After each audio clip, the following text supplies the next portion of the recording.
Smiselnost dodatnega jemanja vitamina D pa je postala aktualna tudi v tem obdobju, ko se spopadamo z epidemijo novega koronavirusa. Kako posameznik lahko zaščiti svoje telo pred virusi in tudi bakterijami na ta način? Vitamin D dokazano vpliva na zbolevanje za virusnimi okužbami pozimi. To je dokazano z metaanalizami. In kjer so tistim ljudem, ki jim primanjkuje D-vitamin, dodajali D-vitamin in so manj zbolevali, recimo za gripo, za prehladi, in če so že zboleli, je bil potek bolezni blažji.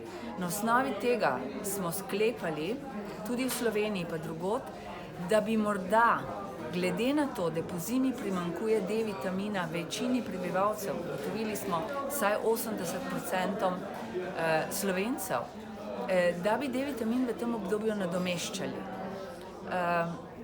In priporočila taka so tudi šele za nami podala nekatere države, kot so Anglija, Irska še prej in tudi druge. Kako pa vitamin D preventivno deluje? Mislimo na dva mehanizma. Vitamin D povečuje naravno odpornost. Namreč potreben je, da lahko naše celice, bele krvničke, ki so na sluznicah, kjer virus vstopa, izdelajo nek endogeni antibiotik, neko snov, ki ubije viruse, ubije bakterije, ubije glive. In da to lahko počne, mora človek imeti v krvi dovolj vitamina D. Če ga nima, makrofagi ne morejo tvoriti aktivne oblike vitamina D in ne morejo tvoriti teh antibiotikov. Zato so priporočali, da dajmo, vzdržujmo ali vzpostavimo optimalne koncentracije D-vitamina, da bo ta mehanizem naravne odpornosti deloval, da bo naravna odpornost v ljudeh boljša. Drugi mehanizem, ki verjetno tudi deluje, poudarjam, da pri covidu nimamo direktnih dokazov, ker študij interventnih z D-vitaminom pa placebom še ni bilo narejenih, ampak mehanizmi so znani iz drugih okužb.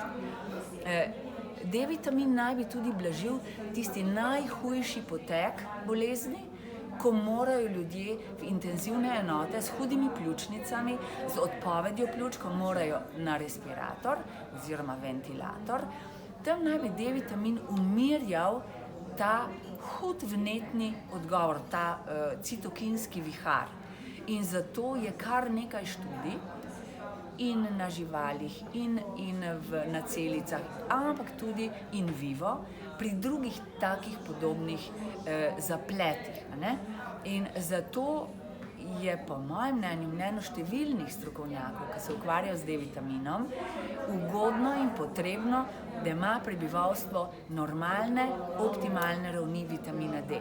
In ker je holekalciferol neaktivna oblika D-vitamina in ima izjemno široko terapevtsko okno, ni nobene nevarnosti pred doziranjem. Se pravi, D-vitamin lahko jemljemo tudi v večjih odmerkih brez nevarnosti, da bi povzročili kakšne stranske učinke pri večini populacije. In zato se pač priporoča, da jemljemo D-vitamin, obvezno pa morajo D-vitamin jemati najbolj ogrožene skupine, to so starostniki, tisti s pridruženimi boleznimi, ki lahko zbolijo za to hudo obliko COVID-19. In mislim, da je nezaslišano, da jim ne bi dajali D-vitamina v preventivne namene, ampak tudi če zbolijo s COVID-om, jim je treba dati višje odmerke D-vitamina, da dosežemo tiste varne in optimalne koncentracije, da bodo ta drugi del COVID-a potem bolje prestali.